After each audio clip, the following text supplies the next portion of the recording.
Matthew 7:1 says, "Do not judge, or you too will be judged."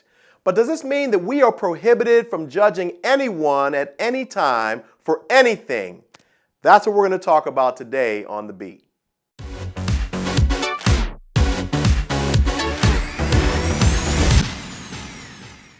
Okay, so this has been one of the most misunderstood scriptures in the entire Bible.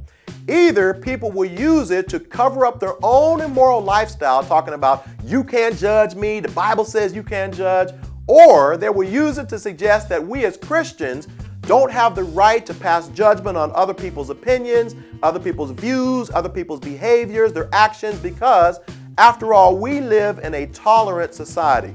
And so in this video, I want to ask and answer three basic questions. First of all, what are we not permitted to judge? Second of all, what are we supposed to judge? And finally, how are we to judge? And so the first thing that we are not permitted to judge is somebody's salvation.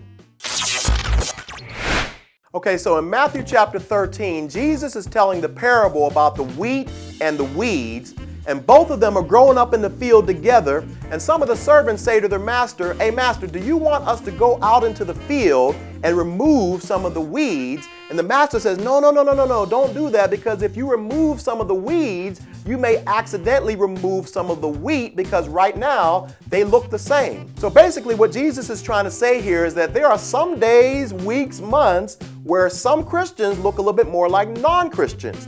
And there are other days, weeks, months where non-Christians may look a little bit more like Christians. And so the point here is that we don't have enough information simply by looking at somebody's behaviors, by their mistakes, their past failures, things they've done, to simply conclude that they are not going to heaven. So if we know that we can't simply judge somebody's salvation simply by looking at them, then what can we judge? And so the Bible teaches that we are actually permitted and encouraged to judge sin. There's a story, a crazy story in 1 Corinthians chapter 5, where there's this guy in church and he's actually sleeping with his father's wife. And so the church was actually encouraged to remove this guy from the fellowship, because the idea was that if they did not judge this guy's behavior, that other people in the church would get the boldness to do the same things that he was doing, and that particular sin would spread throughout the church. So let's say, for example, we have a police officer who kills an unarmed person. Do we have a right to pass judgment on that police officer and say that they're a horrible person, they don't love Jesus, they're not a good Christian, God doesn't love them? Or should we simply focus on what they did instead of passing judgment on them as a person? Okay, so we know that there are some things that we are not permitted to judge, and then there's some other things that the Bible actually encourages us to judge. And so the question remains that if we are going to judge, and when we do have to judge, then how do we do it? In Matthew chapter 7, Jesus gives the illustration of a man that has a log in his eye, and he's so busy trying to help somebody else get the speck of dust out of their eye.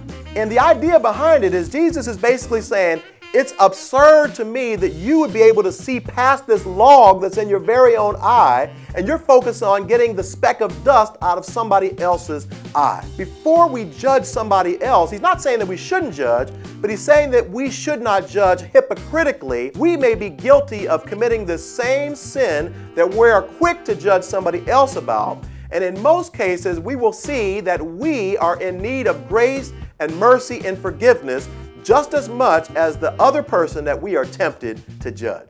But the second thing that Jesus teaches us here is to pay close attention to what our motivation is for why we're even judging this person in the first place.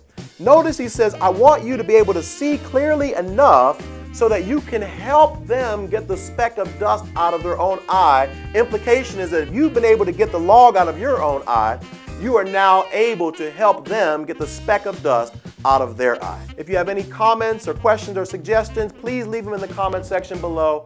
I'd love to hear from you. Hey, thank you so much for watching, and I will see you next time on The Beat.